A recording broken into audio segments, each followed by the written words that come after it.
Hold on, stop. Welcome back to the Shit Show 2.0. Okay, boomer. Damn millennials. Wow. Did not know that. Even flirters who are obviously mentally ill. You want to be my wife? Oh, this is gonna go downhill real quick. Well, what is going on? And welcome to Take on the World with John I. and Mike D. How you doing, buddy? I'm good. How are you? I am good. How's your New Year's going? Good. Getting ready for that Steeler playoff game on Monday. Dude, they're doing good. Well, Dude, I watched them crush some people. they're doing okay. I'm not good with names, but the one was a good game. They're squeaking by. Let's just say that. They're squeaking by. I think everybody's squeaking by. It seems like same thing with hockey. Like everybody's like clumped in the middle and standing out like one way or the other. Honestly, Pittsburgh's not standing out one way or the other. I feel in my opinion, like the Birds, I love them, and they're like, oh, they suck this year. They're pulling shit. They made the playoffs, though. Yeah, they made the playoffs. They play today, don't they? Oh God, what is that? No, I don't know. Today's sad turd day. Oh, they could. I don't know. I always miss their fucking games, but yeah, we're like they're not going far. They're gonna lose the first game. They'll be done. Well, Pittsburgh might too, but who knows? Because I don't think they're strong enough to go all the way. Preface this by saying I haven't watched football in probably 10 years, 7 years, 6 years. Yeah, you were staunch on that, man. You were like, nope. Ever since they started kneeling on the flag, and you made a hard stance on that, and you stuck to it. And what changed my mind was they're not doing that anymore. Number one, yeah, and number two, I really wanted to see what Aaron Rodgers did with the Steelers for this season. And it looks like he's having fun playing football. Good. How old is he? 43? That's like ancient. Oh, yeah. He might be older than that. I don't know. That's like me trying to pick up a football with all my aches and creaks and ailments. I would get hit once and I would be dead. I would get hit by the kicker and be put out of service. Yeah, it's but no, they look good, man. I saw a couple runs by them and whatever that. They play tomorrow. Eagles play tomorrow at 4:30. Who do they play? Now you want top quality? Well, San Fran. Oh, that's right. Okay, San Francisco. Ooh, if I heard the San Fran have a good team. I heard they do. I don't know. So San Francisco is one of those teams like back in the day that just changed the way football was done. When was it? The early 90s, mid 90s. They had a template on how to build a team. They were just crushing. And it wasn't the best player in that position. It was the best player in that position for their team. So someone might have been more talented at that position, but the people that they brought into the club were the best player that fit into the team for that position. Do you know what I mean? Yeah. And they had a template for it, and that's why they were so dominant there for 5, 6, 7, 8 years. So kudos to them. Like I'm not a San Fran fan, but like they knew how to build a team. They knew the fuck am I trying to say? They knew the template. Yep. And they did it. Good. We'll see. So not much else going on, bro. That's it. Lights going out. Georgia. So we've been on a little bit of a World War II gazizzle here. We did the Battle of Leyte a few episodes back. And so I thought, well, you came up with this, and it's very fitting because what you brought up is kind of a bookmark to that whole Philippines campaign. Sure. Yep. To the Battle of Leyte. There was the campaign for Bataan and the Philippines, and then there was the Battle of Leyte. And that kind of bookmarked our whole campaign in the Philippines. And so I was happy you brought this up because I would have forgot it. I usually like to talk about our victories, and this was not one of our victories. No, it was not. But it's important because it gives you a better understanding of that Battle Leyte episode that we did, if you can ever make sense of episodes we do. I wish we were a little more concise sometimes. I mean, we chose our title, and that's what we stick to. But we do things how we do them, and we like to have fun with them, and I won't apologize for that. Mike, that's the whole thing, is coming down here and having fun. you know, if it weren't fun, I wouldn't do it. I just like bullshit about shit. And, Like, I feel we should have named our original name Shop Talk. Right? yeah, someone had that. Yeah. We got to make do. Take on the world is, and we do take on the world. We take on everything. We just do topics that we like, we think are interesting. Anything that pops up. And it just so happens the last couple have been like 3 months ago, we did the Krampus. No, this one will come out right after Christmas. Yeah. Battle of Leyte Get was your time machine. Battle of Leyte was taped 3 months ago, but it only came out 6 weeks ago. Because I'm trying, now that we're past Christmas and New Year's, I'm going to try to get them out every 2 weeks. I still do love the fact that I come up with a topic and you go full tilt. Well, yeah, you have to love the fact that you could say a word. Like if this, I do all the work. If this were not for Mike, this shit would never happen. I enjoy the research. I'm starting to dread the editing. Yeah, that's where you would lose me because I'm just not good at it. And I'm okay at it, but I've been doing it because I think we'd still be on episode 2. When I ran wrestling shows, I did all the video editing for that and gained a fair amount of knowledge, and it helps with this. And then we got this new setup, man. This is all brought to you by Mike D. Right. Actually, it's not all brought to me by that, because that big monitor right in front of us was donated to us by a friend / listener / co-host, guest host. That's right. Sebastian McCool. That episode was... We had fun. I want to listen to that one again, but I don't know where to remotely find it.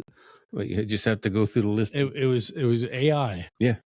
We had a good time on that one. It was really good. And our whole setup, that table was going that way. Yeah. He sat over here. Oh, we had a full table for that one. Yeah, that was good. That was a good one. And yeah, he brought that monitor up, or he sent that monitor to me, and it just surprised the crap out of me. And I'm eternally grateful. It's very helpful. I'm not used to it. I'm like keep looking at that one, but I have my own one here. Yeah, we all have our own monitor now. Like there's one there, there's one there. I have my computer here, and we can look at our pretty faces on this one, so we make sure nothing's going wrong. And then I have the research and stuff on those 2 computers or monitors. And at some point, I'm gonna enclose this little space and like box it out like a little cigar room. Little room, and I want to hang the monitors either from the ceiling or on the wall, get the lighting right in here, and soundproof the ceiling so we don't hear that freaking dog barking. What dog? I've never heard that. You didn't hear that when we were doing? I did. Heard both of them. You heard Jax and you heard little Ollie. I was so surprised when I came in the door and I saw it. I was like, oh my God, I'm like, come here. Lexi had plans to go to see some friends. Lucky for me, she dropped little Ollie off, and he was sitting with me intently for a while. Yeah, when I came in, he went by the door and he plopped over on his side, and I petted him, and then he jumped up in your chair. And I was like, you've been sitting in this fucking chair just chilling all day, haven't you, little buddy? Well, he jumped up with me, and he sits right between my legs. Sniffing your crotch? Nope, facing the other way. Just sniffing your crotch? No pervy shit here. It's not pervy. It's what dogs do. Me and Ollie sit there like true men. He shared a cigar together. Well, he's got a little sip of bourbon, little buddy. You know my Dixon flannels that I wear? Yeah. My motorcycle shirts. He's got a little Dixon hoodie that I got. Get the fuck. Does he really? Yeah, and Jax. That's awesome. That bandana that's on Jax is a Dixon too. So I got a Dixon for everybody in the family. That's awesome. Not a sponsor. If you want to be. Please. I could use a flannel. I've got like 1, 2, 3. I got like 7 or 8 of them now. Man. And they are nice flannels. And they're comfortable. Comfortable? I got the Def Leppard one. Are you serious? I got the Def Leppard one. Well, if they made a Motley Crue one, do they make one? I have Metallica. I don't know if they have a like you need a Motley Crue. Oh, if they have a Motley Crue one, I don't care what it costs. Yeah, you need one. So, anywho, we're going to talk about the Bataan Death March. I must just say before I want to get this out of the way that it smells like, when I first came down here, it smelled like pancake syrup, and now it smells like an old military store. And that's not a bad thing. That this is totally like, I love it. Like you go to like a military surplus store. Yeah, they smell musty. And we're in a dungeon. This is like bringing me back, like 100%. Like this is a good thing, Mike. It's a dungeon, and that other smell is someone tried to melt candle wax over there, and it's still sitting there. You're pissed off about that candle. It smells good. Well, I come down here, when I first came down after we first did it, it just hit me like the slap in the face. What the hell is that? This is like, to me, this is like a nostalgic smell that Gen Z will never understand. There were no military stores. Like, you walk in there, that Army Navy store, and you're like, I'm going to pick up some fatigues, some green pants, whatever, a jacket, maybe give me a fire starter. And it would, the beautiful times, man. Beautiful times. Most beautiful times ever. I don't know. Just what to say. Yeah, there was 3 Army Navy stores when I was growing up down in Allentown, and I think I visited all 3 of them once or twice a week. And that's where we shopped. You kids shop at Hollister and fucking Old Navy. I don't think they shop at Old Navy anymore. They go to freaking Hot Topic and. Well, I went to Hot Topic, man. No, don't. I had a dragon necklace. Did you ever shop at a Spencer's, or were they gone before you were? Oh, I shopped at Spencer's. Yeah. Yeah, we used to walk through Spencer's every time we went to the mall. Spencer's. Oh, I lied. That's where I got my dragon necklace. It was Spencer's. Oh, there's nothing wrong with that then. That's not gay. I got it mixed up with Hot Topic. I didn't really shop at Hot Topic, but I would go in there and, my goth girlfriend or whatever, and I need a bondage belt. Anywho, so can we talk about Bataan Death March? Let's do it. Let's go. 1, 2, 3, 4. Yeah. So like I said, the Bataan Death March and the Battle of Leyte Gulf are 2 bookends of the same struggle to control the Philippines. And controlling the Philippines was so important because if you controlled the Philippines, you controlled the means of supplying your entire Pacific fleet. That was the gateway. Especially for Japan. Yeah. If you could cut them off from the Philippines, they could not get any supplies out to their fleet, or it was near impossible. So Japan's early war strategy, after Pearl Harbor, which 1941, everybody knows that, Japan quickly moved to seize the Philippines. And secure its southern flank and control sea routes and resources through Southeast Asia. Japanese forces flooded Luzon in December of 1941. They outnumbered and outgunned the U.S. and Philippine forces like badly. And I've heard this before, and I was like, what? Like, you got to think, the Japanese were a war machine for like decades, years before this. So they're prime. And we had, from what I've heard, American grenades, like 1 in 10 would go off. Like we would produce it, but like you would throw a grenade and be like, doubt that's going to go off. Well, we had the same problem with torpedoes. So yeah, we're like we're just new coming into this, and the Japanese have been doing this for whatever. Well, we didn't really build when we saw the war in Germany kick off, or in Europe, we should have started building up. And eventually we did, but we did it too late. And when the sneak attack came from Japan, we just were not prepared to go into a full-scale war. And we kind of struggled there for a little bit until we got our feet under us. Now, thankfully, the men of that generation, or I should say the boys of that generation, their heart was in the fight. And that's what made the difference. And if you hear stories from World War II in a European theater, especially in Italy and France, where the French or the Italians, the Italian partisans would say, okay, we're not going any further because it's too dangerous. The Americans would say, fuck that, we just got here, we want to fight. And they would go. And that's where the Marines got the devil dog. No, it was in World War I, where they got devil dog with the French soldiers. Anyway, they would just go. We're not stopping. We just got here. Right. You're not. We want to we want to make a difference. We're here to fight. We're getting our peace. And they thought the Americans were insane, and partially true because they were Marines. In the Pacific, these guys were not prepared. Pearl Harbor happened, and they went to Luzon like right after. So we were still reeling. Declaration of war, I don't even know had even been. It may have been pronounced, but we just weren't ready. They weren't supplied properly, and so we were undergunned, and the Japanese were at their peak. Now the Japanese had just been through a war with China, so they've been raping and pillaging and doing all that. So their military had been not only building up, they've been building up because they knew what they were imperialistic, Imperial Japan, and they had, I think at the time, the world's largest navy. That could be. or they had a damn strong Navy. Anyways, let's stay on track. No, this is good background for it because I'm not making excuses for the U.S. losing, but they weren't prepared. And Japan. Oh no, yeah, no. And we all know it's just like a football game. One team comes in prepared, the other team just isn't as prepared. And we were the underdog. Yeah. And we all know the outcome. But there were a lot of Philippine forces there, and everybody was just overtaken. The American Filipino defensive situation, the U.S. and Philippine troops fell back to Bataan Peninsula. Go ahead. And Corridor Island under pre-war War Plan Orange. Under pre-war War Plan Orange meant to hold out until relief arrived from the U.S. fleet. Which the U.S. fleet was in shambles at the time. Right. So this is after Pearl Harbor. Yes. Right after Pearl Harbor. Yeah. I mean. And we're lucky that our two main battleships were not in harbor. Or was it more than one or two?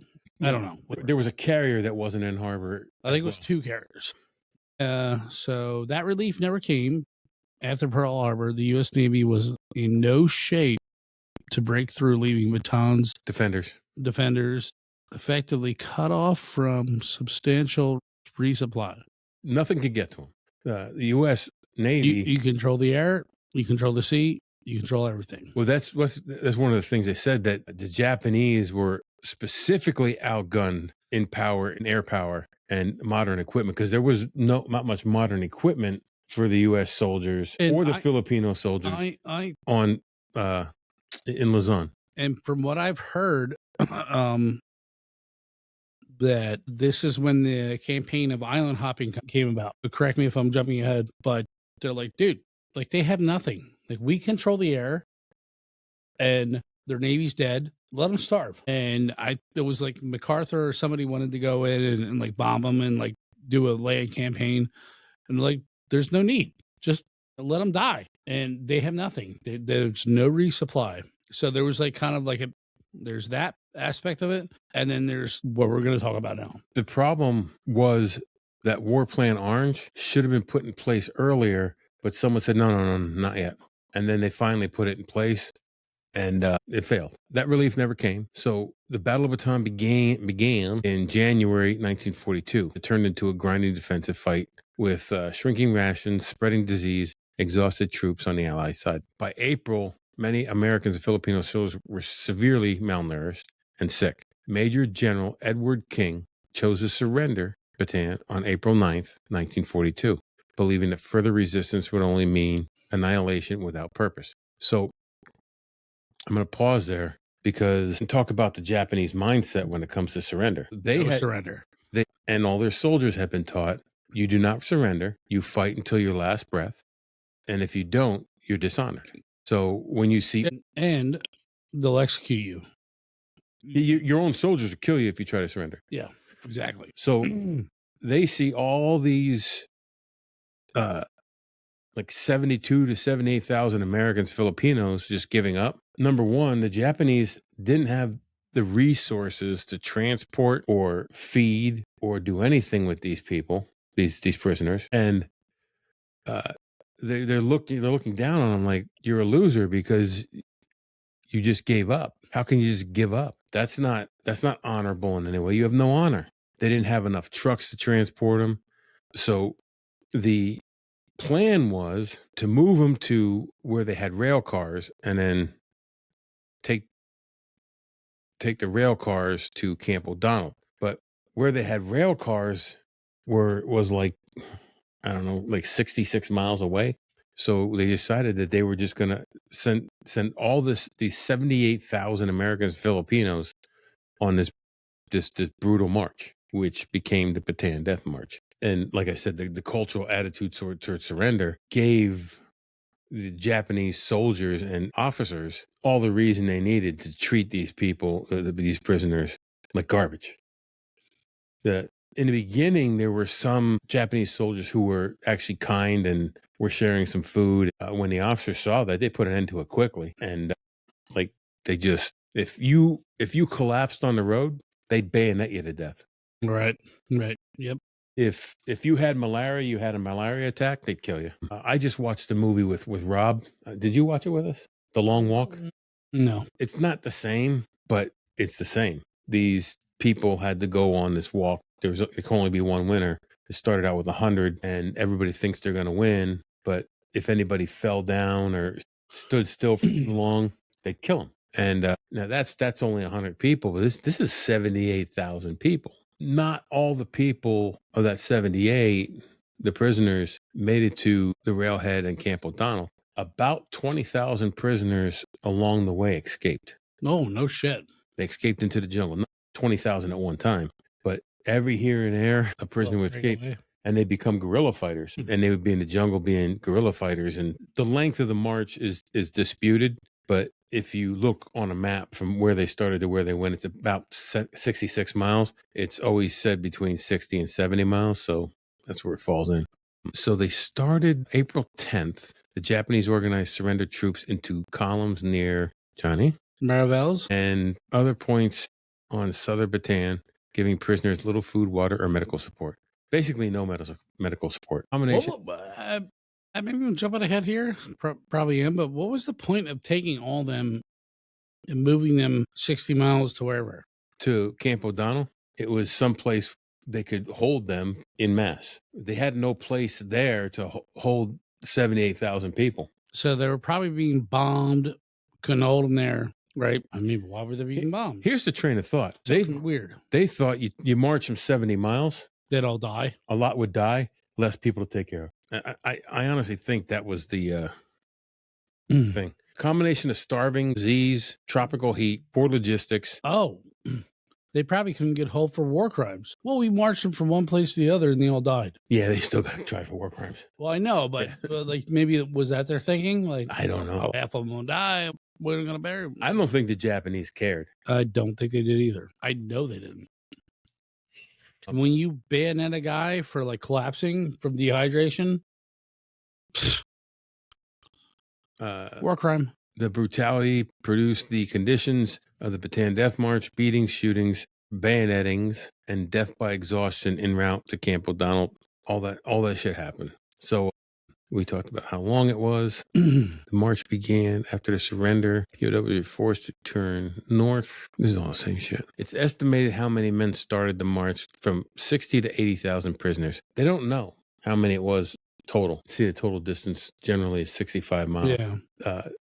The one video I watched it said 66. Dude, that's long. That's like from here to Philly? Maybe longer? Is it? I don't know. And they were forced to walk like so many miles a day. In the blazing hot sun, no water, no food. And most of these prisoners were already weakened by months of combat and starvation and disease. And so they weren't allowed to stop to shit. I watched an interview with one of the survivors, and he said, if you had to shit, you shit your pants. And because if you stopped to take a squat, you were dead. You're dead. That's it. That was it. And now on that movie I was talking about, the same thing happened. The dude had to take a fucking shit. He got halfway through his shit, and they said, last warning, and he got up and he had to run, and he shit his pants. If you tried to help someone falling, they'd kill you too. They left the bodies unburied on the side of the road or in shallow roadside graves. So when they got to San Fernando, which is where the railhead was, you would think, oh, we're going to get in a boxcar and we're going to be able to at least rest our feet. No, they packed them in so tight that you couldn't lay down. In fact, if someone died while they were in there, they couldn't even fall to the floor. Dead people standing up, they're forced to stand, or not forced to stand. They were held up by the pressure of the bodies around them. Many suffocated and died in heat and exhaustion before reaching campus, Capaz. And from there, they walked 9 more miles to Camp O'Donnell. Let's see. Death tolls. The death tolls from the march are between 5 and 18,000 Filipino and 500 and 650 American POWs. After the war, American tribunals classified the Bataan Death March as a war crime, and several officers were tried and convicted, and the march became one of the most infamous examples how POW abuse in the Pacific War, which is true. Like, the Japanese treated POWs horribly, but so did the Vietnamese. I think it's just a cultural thing in that part of the world. What was the one we did the episode on, the Camp 741? 731. Did not care. Here it is. During and just after the Bataan Death March, an estimated 10,000 to 12,000 Filipino and several thousand American soldiers either slipped away or escaped from holding points and joined or formed for guerrilla units in the mountains. So, you're talking 10, 15, almost 20,000 out of like, let's say 75,000. Like, just because there's so, you're talking 75,000 people. That's the size of some small cities. Right. So there's no way to keep track of all those people. No way. How would you know that half of them were missing? And then If they're missing, why would you care? Like, oh, they're probably dead. if they're missing one at a time or two at a time, you're not going to know that. Survivors of the march were initially held at Camp O'Donnell and later transferred to other camps such as Cabanatuan. Yep. Bilibid. Escape attempts from these facilities are rare because the Japanese punished both escapees and fellow prisoners harshly. So if one guy tried to escape, they punished everybody. A few small scale escapes did occur from camps like Cabanatuan. but successful outbreaks were limited. Most POWs remained in captivity until 1944, 1945.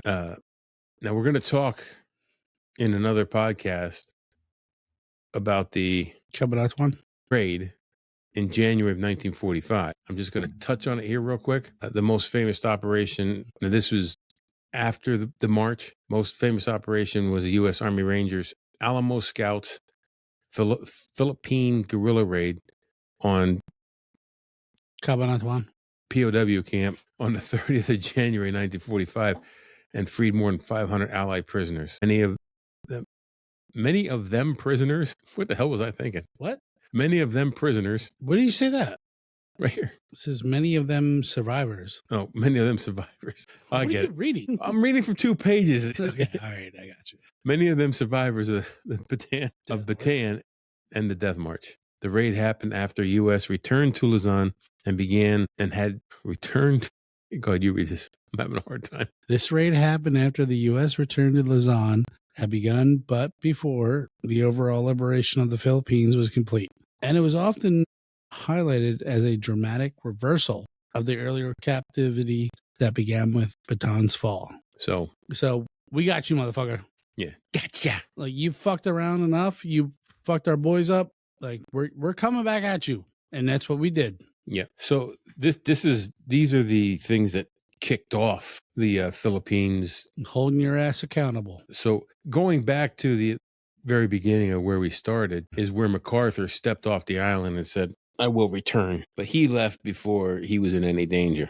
He left everybody else to kind of fend for themselves. So that's the Bataan Death March. It's pretty cut and dry, but it's a horrible, horrible part of the war. For sure. Short-lived little victory, if you want to call it that, for the Japs. Well, this was a major victory for them. And then it was a major disgrace for them because of the brutality and the killings that happened along the way. And they were tried. Again, a lot of the common soldiers are probably just, they weren't tried. They were, we're just doing our job. I think the leader, no, vet me on this, but I believe the leader of this Bataan Death March, whatever general, he was hung by the Filipino guerrillas as, like, they brought him back to the Philippines and were like, hey, guess what? These guys you fucked with, they're going to hang you now. I think I did hear something like that on one of the videos I watched, but I'm not positive. Anyhow, so we took on the Bataan Death March. That was so short. I know, but we have a little mini episode that we're going to do here on the Cabatwat? How'd you pronounce it? I don't know. I'm going to pull it up again. Right there. Oh, there it is. Cabanatuan? We're gonna call it the Great Raid, which is what it's called. So look out for that. That might be a quick release after this episode. We took on the Bataan Death March. Now you take on the world. Hold on, stop. Welcome back to the Shit Show 2.0. Okay, boomer. Damn millennials. Wow. Did not know that. Even flirters who are obviously mentally ill. You want to be my wife? Oh, this is going to go downhill real quick.